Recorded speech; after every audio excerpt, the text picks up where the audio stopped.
Thank you very much. One more time. Thank you, everybody, for coming. Thank you so much. It's happening right here, ladies and gentlemen. In case you're wondering what's going on in this place, there's a migration and transition class. And for the past couple of weeks, we've been looking at different theories in the field of migration and transition research. And I thought it was very interesting that not only should we focus on theoretical perspectives, but let's sort of have an experience. Let's listen to people and listen to their experiences and see the extent to which these experiences match some of these theoretical perspectives that we have examined in class. And I'm so happy to have you guys here today. I'm so proud of you. I'm so proud of the discussions we've had in class. It's been an awesome time with you guys, and I'm really so excited for everything that we've learned all through this course. And so today is the last day of the course, and like I promised you, we were going to have a show. I'm sure you guys were thinking like, okay, what's that? What does that really mean? How is it going to look like? But this is it happening right here today, and I'm so excited to be a part of all this. And so without any waste of time, because we don't have much time today, I'm going to have a couple of guests in this room tonight. I'm going to have two of them. The first guest will be international students. One of them is a Finn that has been to Brazil for about 2.5 years to study. And so she will be talking to us about how it feels like to be a Finn in Brazil.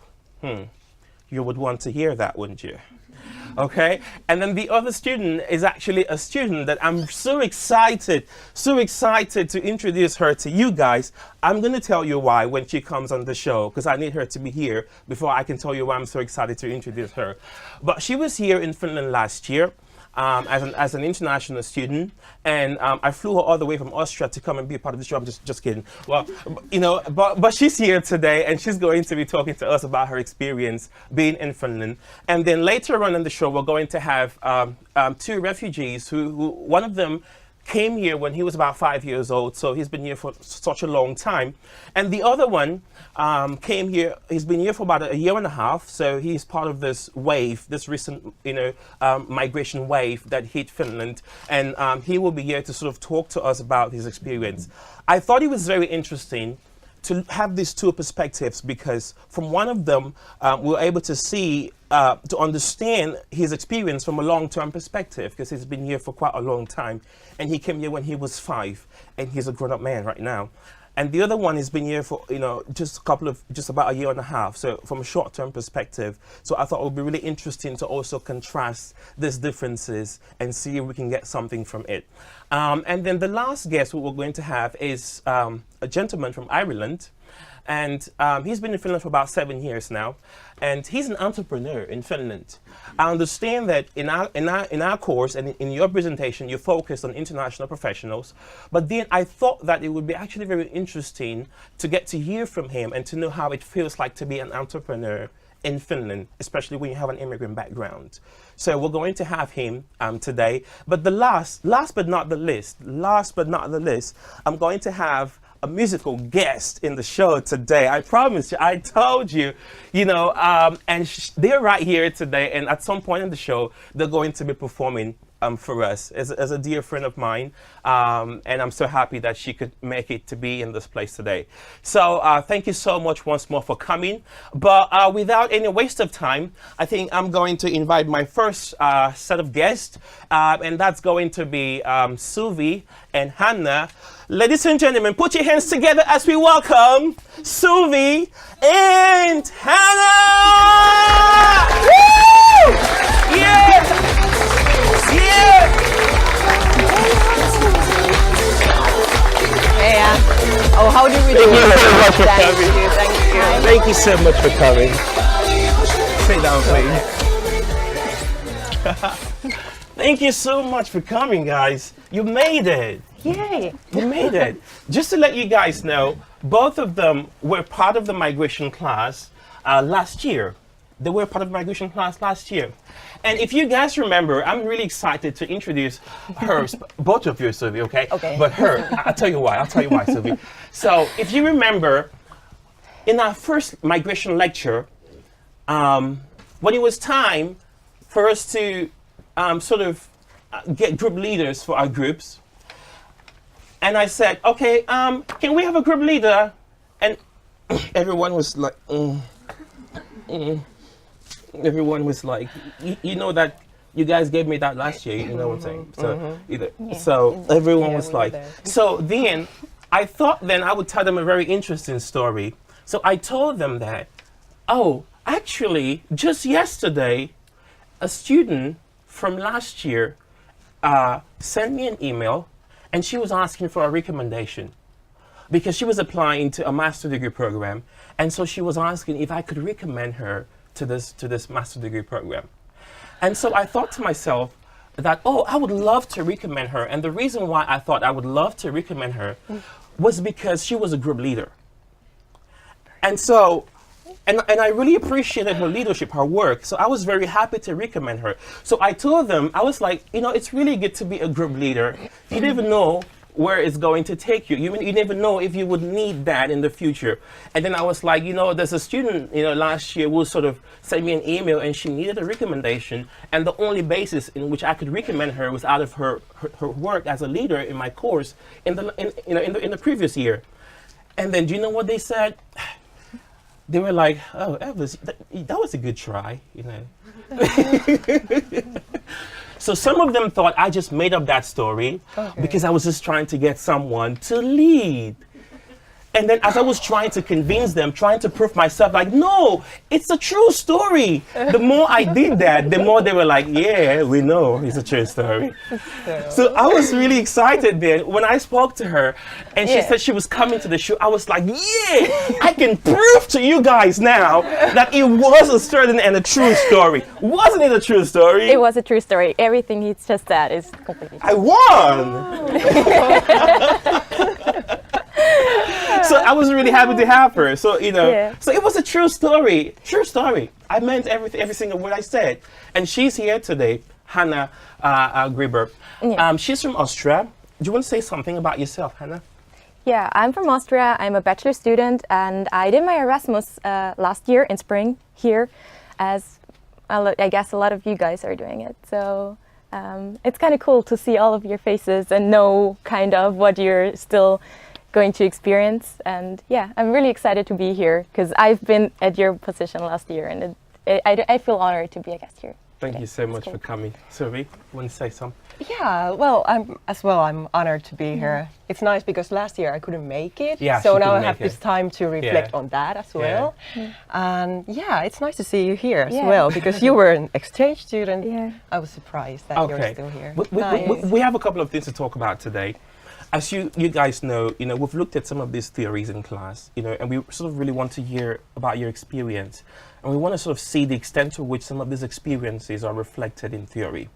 I'm going to start with you, Suvi, because I think your case is even more interesting, because you were in Brazil, right? Tell me about it. You went to Brazil. That was, what year was that again? Well, I went to Brazil in 2013 as an exchange student.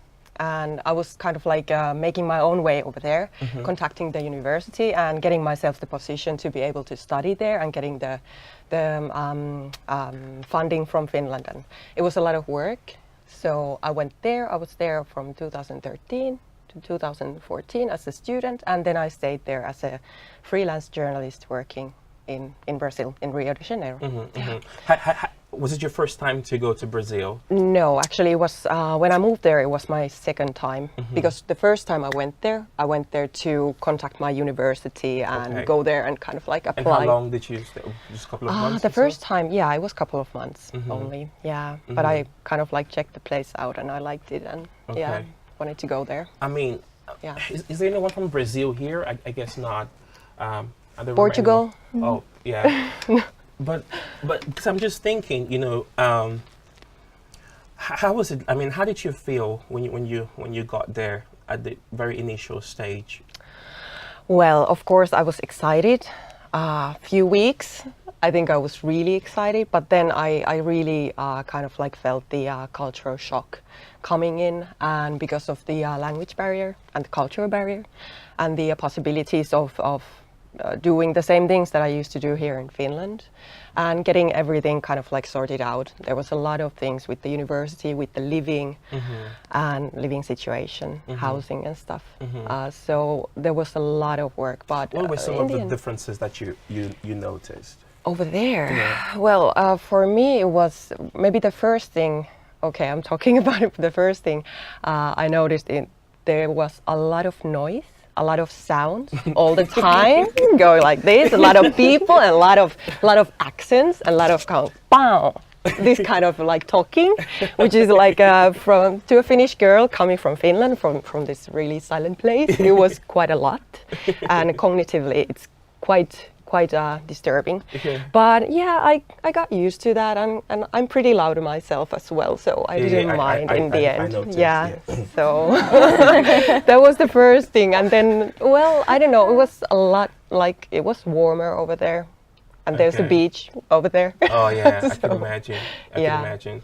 Yeah. And what about you, Hannah? I mean, you come from Austria. Yeah. I mean, I would guess Finland and Austria are not so culturally different. Yeah. I mean, they're different, but I guess the distance is much closer compared to, say, Finland and Brazil. Yeah. How was it like for you? Actually, I just wanted to say that I didn't really have this kind of big culture shock when I came here because there are not that big of differences. What I realized is because I was for the first time in my life in a really international environment. So this was basically the thing that changed the most from my perspective. And I have a lot of friends now. I don't know, I had so many different experiences with international students from all over the world. And this is actually the thing that was more different, or that changed more than the culture itself. One thing I like about the Finnish culture, which we don't have in Austria, is this closeness to nature. And here everything's more wild, and at home in Austria everything's, if there's a forest, you know, there's a guy looking after it and cleaning it up and everything. And here everything's more natural. And I really like that, and the whole surrounding, the feeling of it. Do you think that, I mean, because you said that you were hanging, you were hanging around international students, Yeah. you know, so Yeah. I guess you had people, I mean, from sort of different parts of the world around you. Yeah. Do you think you changed in any way because of that kind of social environment that you had around? Yeah, for sure. I was really close. My flatmate, she was Dutch, and that was one person that influenced me a lot. And I also had friends from Jordan now, and I have a boyfriend now from Portugal, which I got to know last year here. And So good things happen. yeah, good things happen too You here. know what I'm saying? That's also the reason why I am here. So those kind of people, they influence me a lot because they do things differently. And especially my boyfriend, now that he's Portuguese, I'm used to be very punctual. I have plans in my head, and he's more loose, and one time do this, one time do that, and just be a bit late sometimes, which I am not used to. So I really had to adapt to those things. And my Dutch roommate, she had a lot of plans, even more than I did. So she always said, okay, at 10:30 we are out of the house, and then we're there, and then we're there, and then we're there. And it was really interesting to see that. I'm kind of in the middle of those two extremes, and I don't know, it's just, I feel I got more flexible dealing with the other people. Okay. I got more flexible. So was it like with you sort of learned different aspects from the people around you, Yeah. without necessarily giving up anything about you, or was it like you had to give up something about you and get something from your social environment? How was it more like? How do you sort of evaluate your that process? Yeah, that's a good question. It's a good question because we've been talking about this question in class, if you guys remember, and we've been trying to figure out whether you necessarily have to deculturate in order to acculturate, right? That's sort of one of the questions that we've been trying to look at in class. And if you look at Kim's theory of adaptation, she focuses more saying that you have, you know, acculturation is a process of unlearning and relearning. But then we sort of also looked at cultural fusion. We didn't get a chance to look at that. But I guess most of you, if you have started doing your assignment, I guess you should already be exposed to cultural fusion, which sort of posits more that you don't necessarily need to deculturate, but you can sort of have a fusion of different elements of your social environment you know, so that's sort of why I'm asking the question. If for you, do you feel that you had to lose anything about your culture in order to, yeah? Yeah, I really don't feel that I had to give up anything. I think it's more a give and take kind of thing. I know if I deal with different persons by now, or different cultural backgrounds, how to react to that. And I think, okay, I know this is going to be a bit like this, so I adapt to this, but it doesn't mean that I'm giving up my cultural identity. At least that's how I feel. I feel it's always a give and take between the cultures, and I feel like you can go there but also come back. So it's not something you give up and you cannot return. That's actually pretty interesting, because you said that you can sort of give and sort of come back. Did you guys take note of that? You can sort of give and sort of come back. So sort of it's dynamic, you know? Yeah. It's sort of dynamic. Well, let me come back to you, Suvi. Yeah. I mean, because it's, like I said, you know, Brazil and Finland, they're more dissimilar. So how did you feel in your own In terms case? of this, Yeah. I did feel that I needed to make some adjustments to my previous behavior, for example, walking in the street, because here in Finland, you know how we walk in the street. We have the sides, yes. We can change that, of course, yeah, we can change that. But in Brazil, in Rio de Janeiro, there's a lot of people and no sides. You just walk there and you go your own way. So this is something I really needed to learn off from the Finnish culture, and then I needed to cope with a lot more uncertainty in Brazil than in Finland, because here we are quite punctual, Right. and we are organized. We are like we like to plan stuff. In Brazil, it doesn't happen like that, because if it rains, nothing happens. Wow. Yeah, Whoa. even if you planned it. Yeah, so in like this kind of like cultural nuance that we needed to, or I needed to take into account over there. So this a lot more uncertainty, and kind of like getting comfortable with the uncertainty, and kind of like trusting that everything is going well, and in the end it's gonna be okay. So this was something that I learned from there, and I actually took it back here to Finland with me as well. So Wow. Yeah. Let's just take it from there. So you said you took it back to Finland. How was it like when you came back to Finland? Because you were there for about 2.5 years. Yeah. I mean, that's a long time, we would say. I mean, you know. Yeah. So how did you feel like when you came back to Finland? well, yeah, the funniest thing, like first thoughts that I was having were like when I was queuing at the supermarket. I didn't know how to queue. I didn't know how to behave in the queue. Because in Rio, I got acculturated in this way, because if you're queuing in the supermarket, you can actually go and pick some stuff and pick some more stuff. You can just leave the cart over there and it's gonna be there. So in Finland, when I was doing this, I realized, okay, this is not appropriate behavior in a Finnish supermarket, because people were actually looking at me.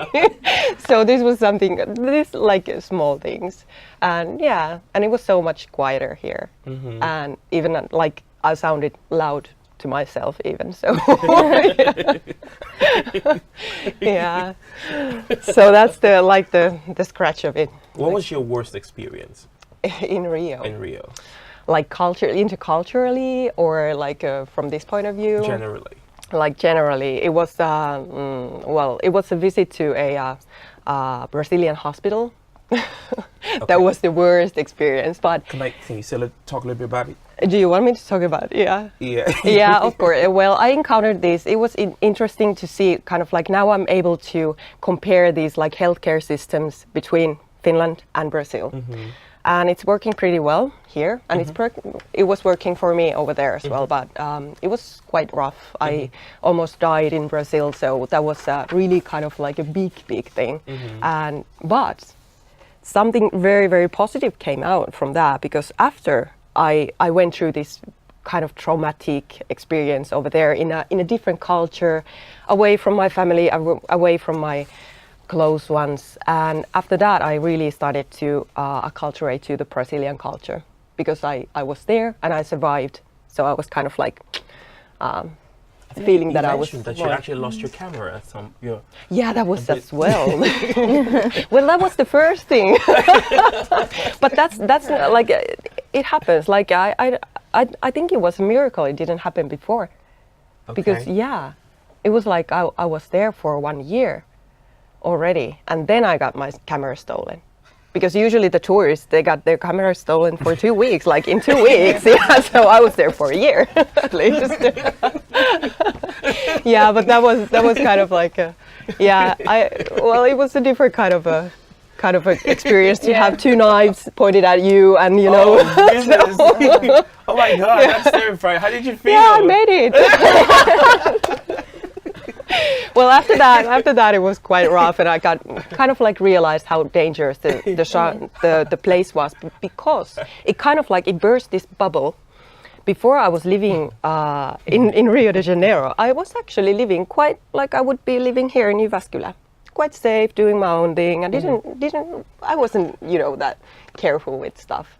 But after that, I realized, okay, this is very, very dangerous environment, and even when you go to a home street, you can get robbed or whatever. Let me come back to you, Hannah. So, I mean, based on your experience in Finland, what do you recommend can be done to facilitate the adaptation of international students in Jyväskylä? Well, I think there is already a lot going on, especially within the Erasmus community. That's my point of view, and that's what I know, because we have ESN and they host a lot of things, a lot of different activities. So I think that is really one really good thing. There is also the Finnish family program. I signed up for that as well. Did you have a family? Yeah, How did it go? Yeah, it was actually quite great. I had friends, they had different experiences, but my family they were so nice and took me to all those Finnish things. We went cross-country skiing and hiking in the woods and eating sausages, all those very Finnish things. And we got along really good. And that was one thing that helped me personally to really get to know the culture a bit better.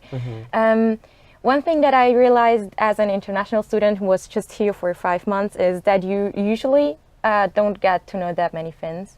So about the Finnish culture, I feel like there could still be some kind of projects that kind of try to fuse those 2 things, because we called it the Erasmus bubble, and it is really like that. Although I had a lot of international students, but to really get to know the Finns, you need to get out of this Erasmus bubble.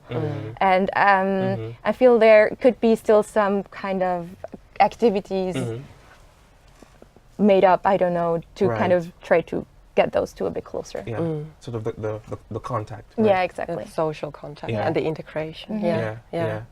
And if there's any Finn wanting to go to Brazil, what advice would you give them? Oh well, now I would congratulate them, because we actually have an exchange program, and you can apply to study in Brazil within a program, and in Belo Horizonte it's possible to go and study there, because I didn't have any kind of like this structure, like this kind of structure that would give me any abilities to cope with the cultural change. So there were no integration programs, nothing like this. So it was quite wild. Okay. Yeah. And I think that's one of the things we saw in class, that it makes a big difference when you sort of have pre-training before your departure. It makes a big difference. Yeah. Thank you so much for coming. One more time, ladies and gentlemen, can we put our hands together for this too? Thank you so much for coming. But maybe I'm going to give a chance, if it's okay with you guys. Yeah, sure. Maybe one person can ask a question. If anyone has a question that you may want to ask. Anyone? Okay. Team no leaders, one. no. All right. Thank you so much for coming to me. Okay, thank you. Appreciate you guys. Come on, give it up for them. Thank you, Hannah, for coming. All the best to you. Okay. Okay, to you Thank you. too. Thank you Bye. for coming. Thank you. Let's cheer them up one more time as they go. Yeah. All right.